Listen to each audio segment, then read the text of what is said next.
So let's say I'm walking through the park and I'm attacked by an escaped tiger from the zoo. And very, very luckily, due to the intervention of other people, I survived that attack. That's our trauma. It's highly plausible. With such a vicious animal, I would assume that I was going to die. It becomes an unprocessed memory. So actually the circumstances in which that happened were sufficient for me not to be able to pay attention or concentration to all of the aspects, just the most important and threatening ones. And I develop flashbacks and nightmares as a result. This comes to inform the fear and the hurt of that situation. But because it's such an unusual situation, I also develop a belief about the trauma that actually we're not safe wherever we go. This could happen at any time. Doesn't matter how rare it is, that we're just no longer ever safe.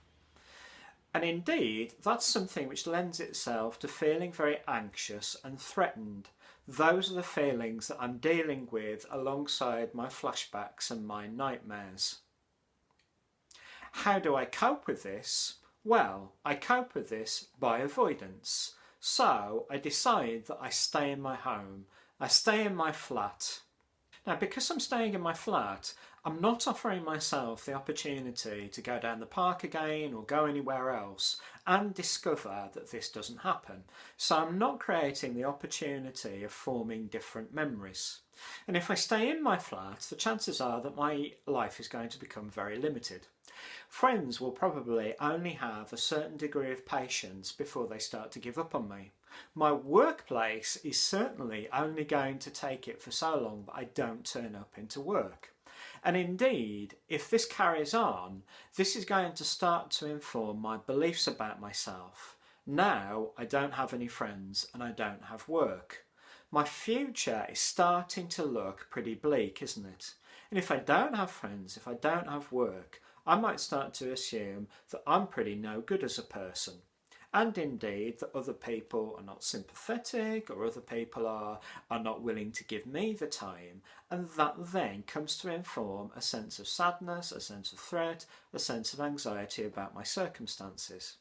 So carrying more weight of how this has developed, I have to up the ante. I have to do something which gets rid of even these feelings. Let's say I start self-harming. And this removes the upset of these temporarily. I dissociate. I might concrete the hurt I'm suffering with a physical mark. Now, whilst it gets rid of it for a time, it's not going to get rid of it forever.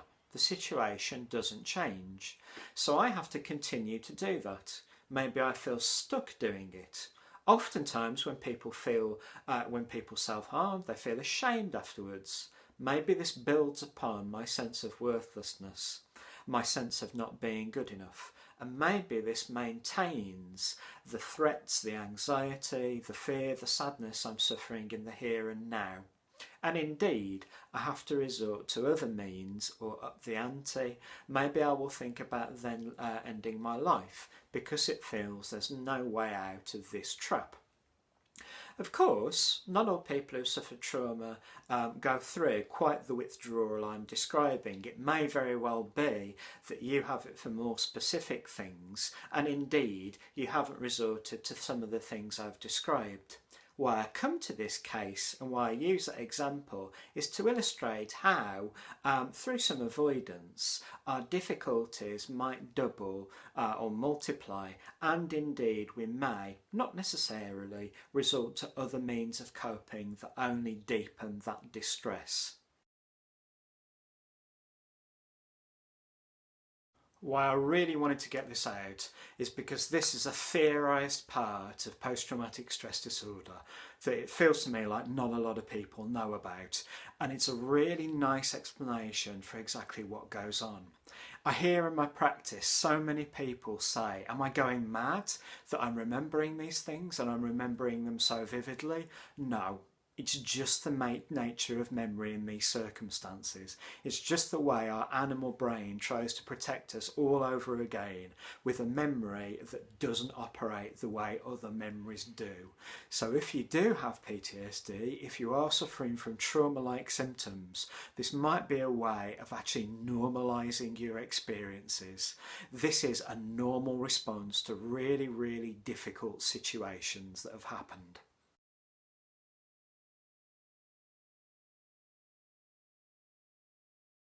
I also hear, why can't I just get over it? And that's because getting over it is very different to other things that we have to get over. It's not simply a case of reconciling the kinds of things we think about a situation or accepting what's happened. That's a degree of it, but actually getting over post-traumatic stress disorder is about this memory without a time tag.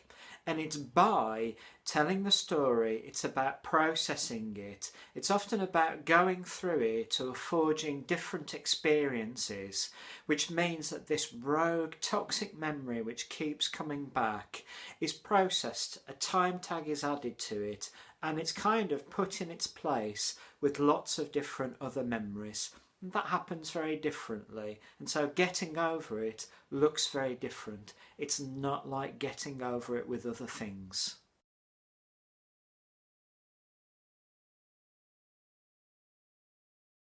I really hope that this has been a helpful introduction to the Ehlers and Clark model, and with its understanding we're able to recognise that trauma is a normal response to an abnormal situation. Next up, we're going to think about the biology of trauma, what happens in the brain in the different regions I've mentioned already. And let's, as we find out about those, use those understandings to be able to cope with trauma symptoms and find a way of getting on with our lives with them.